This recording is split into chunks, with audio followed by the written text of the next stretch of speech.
प्रभु तेरी वाणी जीवन की रोटी, नैनों की ज्योति अंधेरा मिटाती।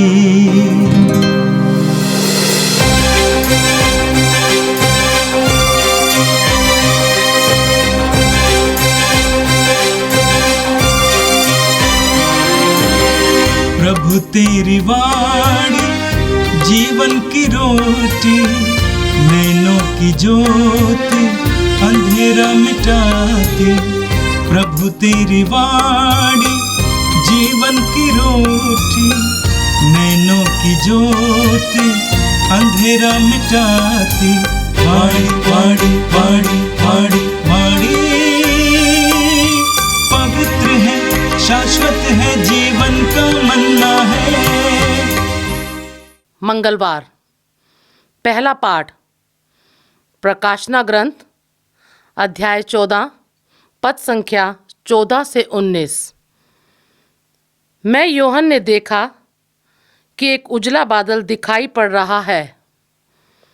उस पर मानव पुत्र जैसा कोई बैठा हुआ है। उसके सिर पर सोने का मुकुट है और हाथ में एक पैनी हंसिया। एक दूसरा स्वर्गदूत मंदिर से निकला और ऊंचे स्वर से पुकारते हुए बादल पर बैठने वाले से बोला, अपनी हंसिया चलाकर लुनिए, क्योंकि कटनी का समय आ गया है और पृथ्वी की फसल पक चुकी है। बादल पर बैठने वाले ने अपनी हंसिया चलाई और पृथ्वी की फसल कट गई। तब एक दूसरा स्वर्गदूत स्वर्ग के मंदिर से निकला। वह भी एक पैनी हंसिया लिए था। एक और स्वर्गदूत ने, जिसने अग्नि पर अधिकार था, वेदी पर से आकर ऊंचे स्वर से स्वर्गदूत से कहा, जो पैनी हंसिया लिए था, अपनी पैनी हंसिया चलाकर पृथ्वी की दागबारी के गुच्छे बटोर लीजिए, क्योंकि उसके अंगूर पक चुके हैं। इस पर स्वर्गदूत ने अपनी हंसिया चलाई और पृथ्वी की दागबारी की फसल बटोरकर उसे ईश्वर के कोप रूपी विशाल कुंड में डाल दिया। नगर के बाहर कुंड रौंद दिया गया और उसमें से जो रक्त निकला वह 1600 फरलांग की दूरी तक घोड़ों की बागडोर की ऊंचाई तक पहुंच गया। यह प्रभु की वाणी है। संत लूकस के अनुसार प्रभु यीशु का पवित्र सुसमाचार अध्याय 21 पद संख्याएं 5 से 11 तक। कुछ लोग मंदिर के विषय में कह रहे थे कि वो सुंदर पत्थरों और मनौती के उपहारों से सजा है।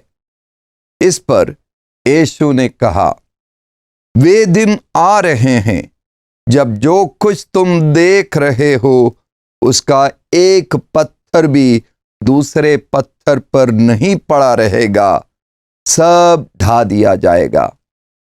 उन्होंने यीशु से पूछा, गुरुवर, यह कब होगा और किस चिन्ह से पता चलेगा कि यह पूरा होने को है? उन्होंने उत्तर दिया, सावधान रहो, तुम्हें कोई नहीं बहकावे, क्योंकि बहुत से लोग मेरा नाम लेकर आएंगे और कहेंगे, मैं वही हूं और वो समय आ गया है। उनके अनुयायी नहीं बनोगे। जब तुम युद्धों और क्रांतियों की चर्चा सुनोगे तो मत घबराना, भले ऐसा हो जाना अनिवार्य है, परंतु यही अंत नहीं है। यह प्रभु का पवित्र सुसमाचार है। क्रिस प्रभु की जय। यीशु में मेरे प्रिय भाइयों बहनों, आज 22 नवंबर को हम कलीसिया के एक महान संत सिसिलिया का पर्व मनाते हैं। दूसरी शताब्दी के अंतिम दौर में रोम में जन्मी सिसिलिया एक गैर क्रिस्तीय परिवार में थी, लेकिन बचपन से ही उसने यीशु को जाना, यीशु को अपनाया और यीशु के साथ रही। और बादशाह अलेक्जेंडर सेवेरुस का ज़माना था और सिसिलिया संगीत में बहुत ही प्रतिभाशाली थी, कंठ खोखला थी और एक क्रिस्तीय के रूप में ही उसका लालन पालन हुआ। ईश प्रेम में सराबोर होकर जीवन भर कुंवारी बने रहने का उसने निर्णय लिया और इसलिए उसने उपवास किया, व्रत रखा और कठिन तपस्या की और परोपकार के बहुत सारे कार्य, गरीबों की सेवा सत्कार में वो लगी रही। उसके माता पिता का विचार उससे बिल्कुल अलग था। उन लोगों ने जबरन उसकी शादी करा दी वलेरियन नामक एक युवक के साथ। जिस दिन वलेरियन और सिसिलिया का विवाह हुआ, उसी दिन शाम को सुहाग रात के पहले सिसिलिया वलेरियन के साथ कमरे में प्रवेश करके वलेरियन के सामने उसने एक घोषणा की, मैं एक रहस्य की बात आपको बताना चाहती हूं। आपको जानना चाहिए कि मेरे ऊपर एक स्वर्गदूत मंडरा रहा है, वो मेरी निगरानी कर रहा है और यदि आप वैवाहिक संबंध बनाने के लिए मेरा स्पर्श करेंगे तो मेरा स्वर्गदूत आपसे नाराज हो जाएंगे। यदि आप मेरे कुंवारपन का सम्मान करेंगे और आदर करेंगे तो स्वर्गदूत जिस तरह मुझसे प्रेम करता है उसी तरह वो आपसे भी प्रेम करेगा। तो वलेरियन ने उससे पूछा कि कहाँ, कौन सा सबूत है कि तुम्हारे आसपास स्वर्गदूत है? तो इस सिसिलिया बालिका ने कहा, यदि आप जीवित परमेश्वर पर विश्वास करते हैं और प्रभु यीशु क्रिस्त में विश्वास लेते हुए बपतिस्मा लेने के लिए तैयार हैं तो आपकी मुलाकात स्वर्गदूत से होगी। वलेरियन तैयार हो गए। सिसिलिया ने वलेरियन को रोम के एक विख्यात धर्माचार्य के पास भेजा और वहां से बपतिस्मा लेकर वलेरियन जैसे ही घर लौटा तो उसने देखा कि सिसिलिया एक स्वर्गदूत से बात कर रही है और स्वर्गदूत वलेरियन के पास भी आया और गुलाब के फूलों से बने एक मुकुट को स्वर्गदूत ने उसके सर पर रखा।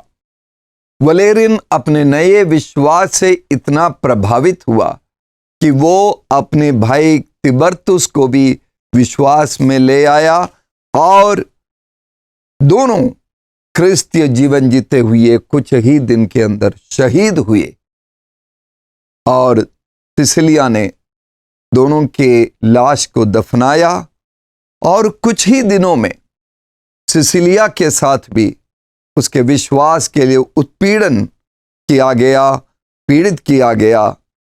और जब उसे वहाँ के अधिकारियों के पास लाया गया तब सिसिलिया ने एक सवाल उन अधिकारी के सामने रखा, क्या आप नहीं जानते कि मैं अपने स्वामी यीशु क्रिस्त की दुल्हन हूं?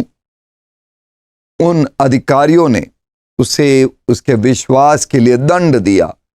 एक पूरा दिन और पूरी रात उसे खौलते पानी में खड़ा होना पड़ा, लेकिन उसे कोई हानि नहीं हुई।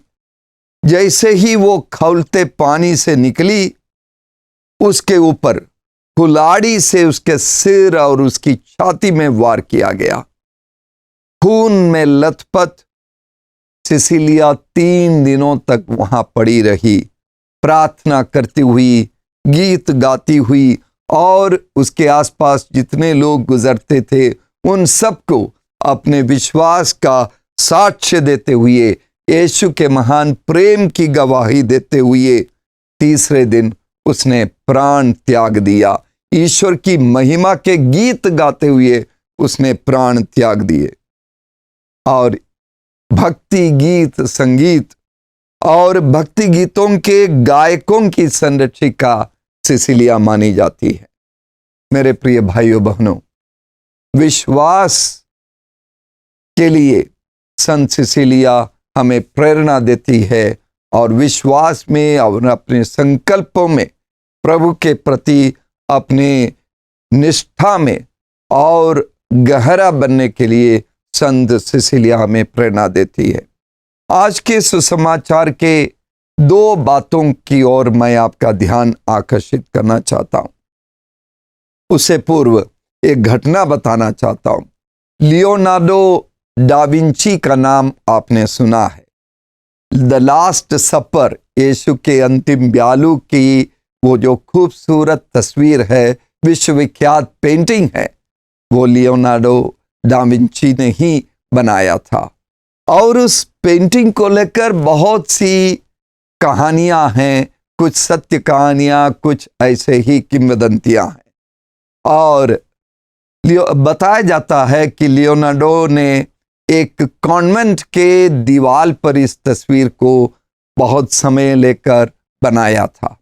और जब वो तैयार हो गया तो उन्होंने अपने मित्रों को बुलाया और वो इतना सुंदर तस्वीर थी और उसके बीच में जो कटोरा दिखाया गया, वो कटोरा इतना रियलिस्टिक दिखता था कि उसमें लगता था कि सोने जड़ा हुआ है, हीरे जड़े हुए हैं।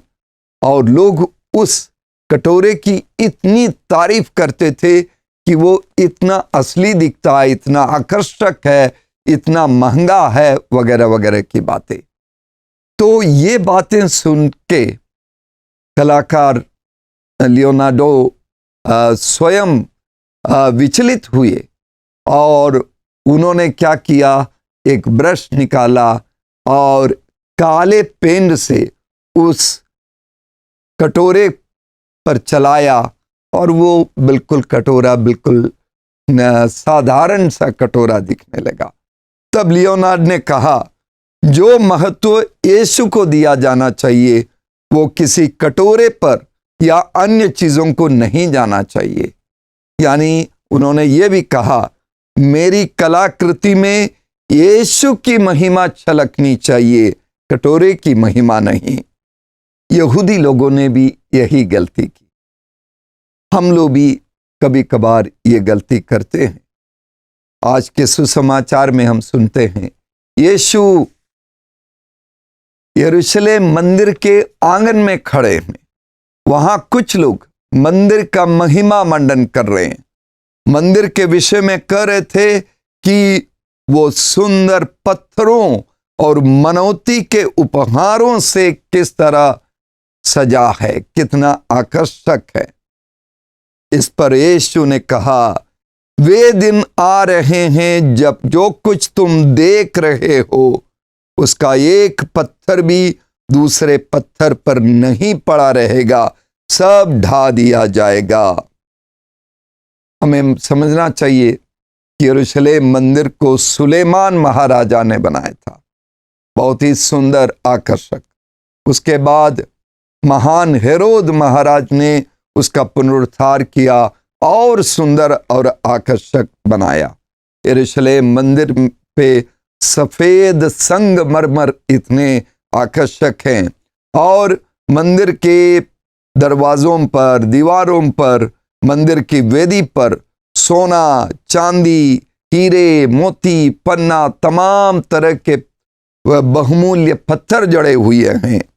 और जितने राजा लोग, अमीर लोग और पुरोहित लोग मंदिर के दर्शन पाने के लिए आते थे, वे अपने साथ उपहार में मोती और सोने चांदी ले आते थे। वो सब वहाँ रखे हुए हैं।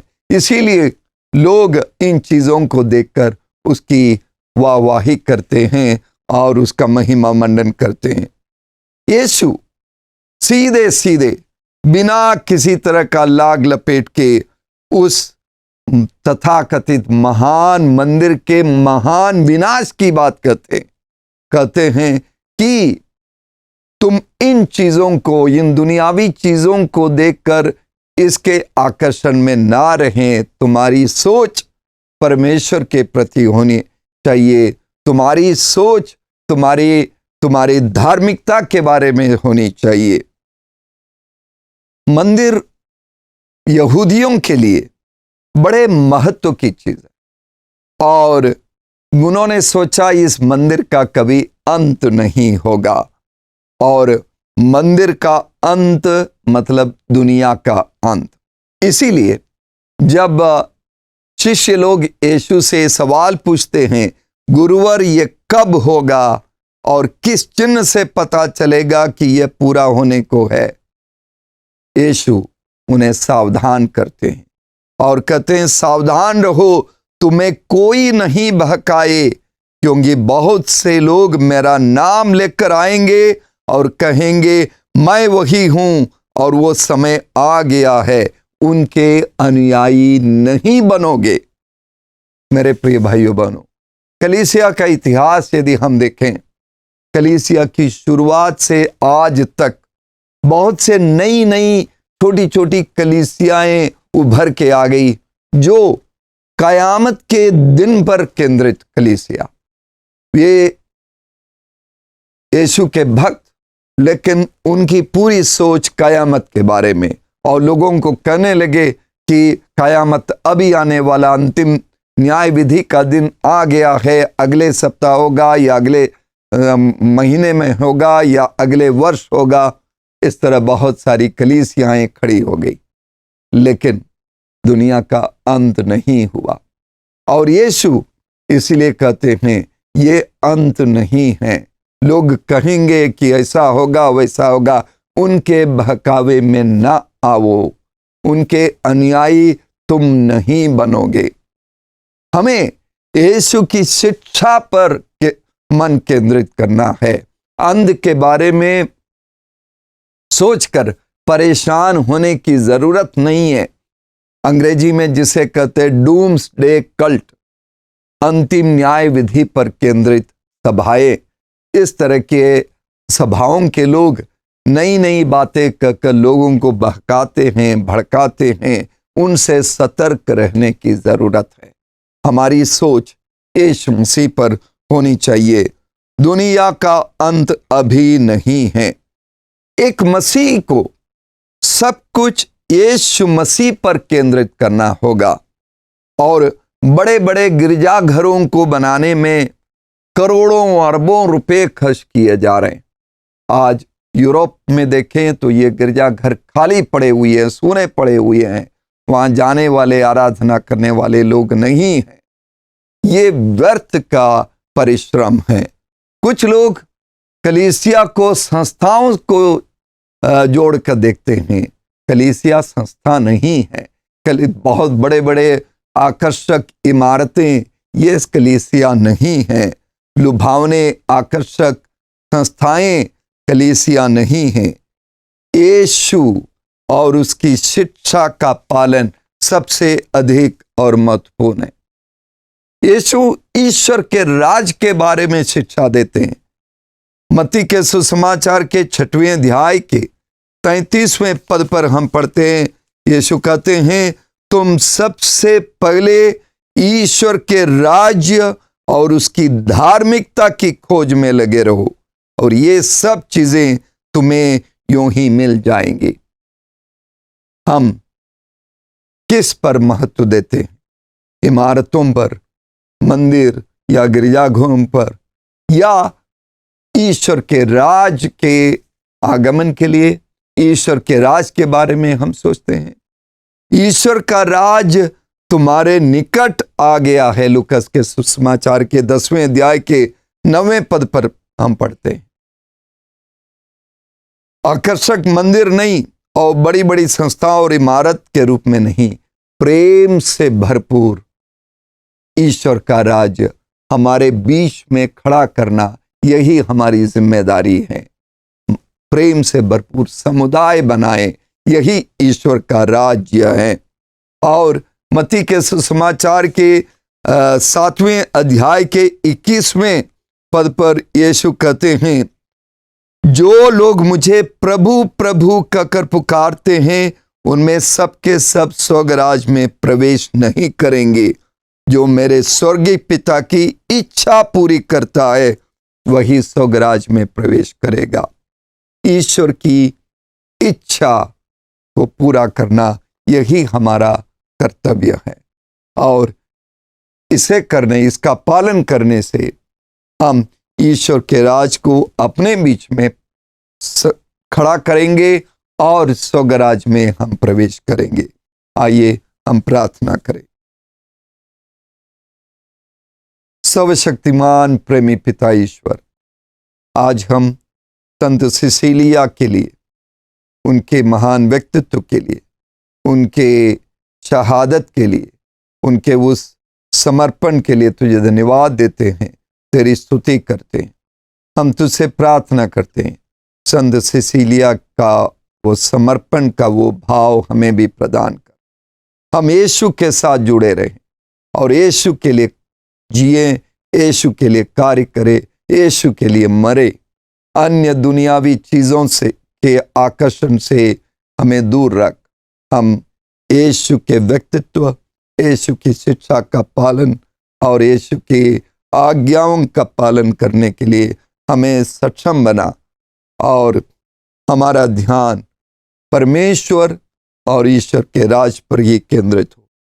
रोज की रोटी कार्यक्रम देखने वाले हमारे सभी भाई बहनों पर तेरी आशीष हो।